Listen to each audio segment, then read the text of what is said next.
That is because oftentimes when men say stuff like this, it's coming from a place of misogyny. If you genuinely feel like you can't tell the difference between when something is rooted in misogyny and when it's not, here are a few tips. This video is going to be a little bit long, but I think it's definitely worth it. So for those of you who don't know what misogyny means, I've been doing a series called The Word of the Week, and one of the words recently was misogyny. If you don't know what that word really means, please check out that video, or you can kind of Google it and look it up for yourself.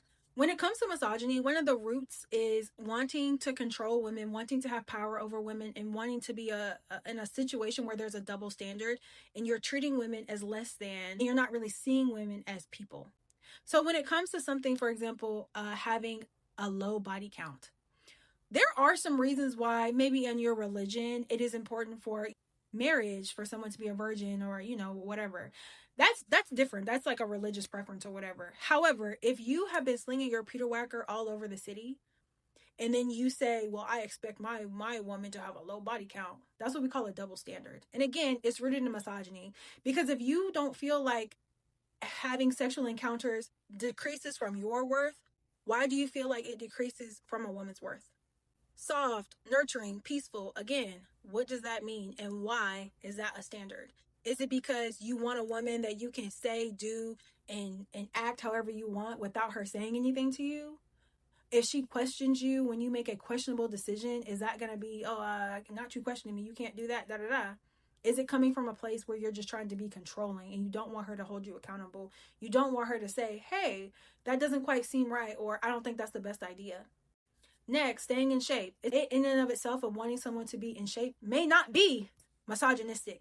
It just comes down to why that's a standard that you have.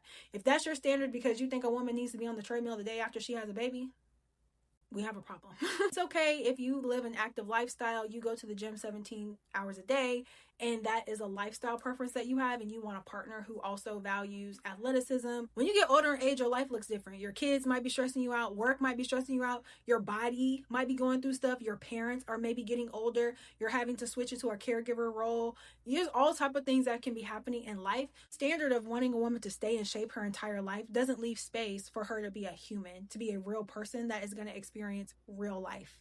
Supportive. Again, it may not be in and of itself a misogynistic attitude to have. It just depends on what does that mean. For example, if you want a woman that's going to support you, whether you're making a good decision or a bad decision, whether you're doing something that's going to hurt or harm someone else or even yourself, that means you just want someone who's going to blindly follow you. That's not a good thing. So it really does just come down to your motivation and your reason why you have these standards. Historically, women have been oppressed. Look at the laws. Look at the history books. Women have not had rights. Women haven't been able to vote. Women haven't been able to get jobs. There's literally so many laws to protect women because of patriarchy, because of misogyny. As I say all the time, racism and sexism are cousins. If you can understand why Black people have to be careful when they interact with people who are prejudiced and racist, then you can also understand why women have to be mindful and cautious when interacting with men who are misogynistic. So when a woman says, and she's trying to be mindful and considerate of the possibility of not getting herself into a situation with a man who is misogynistic, you should be able to understand that.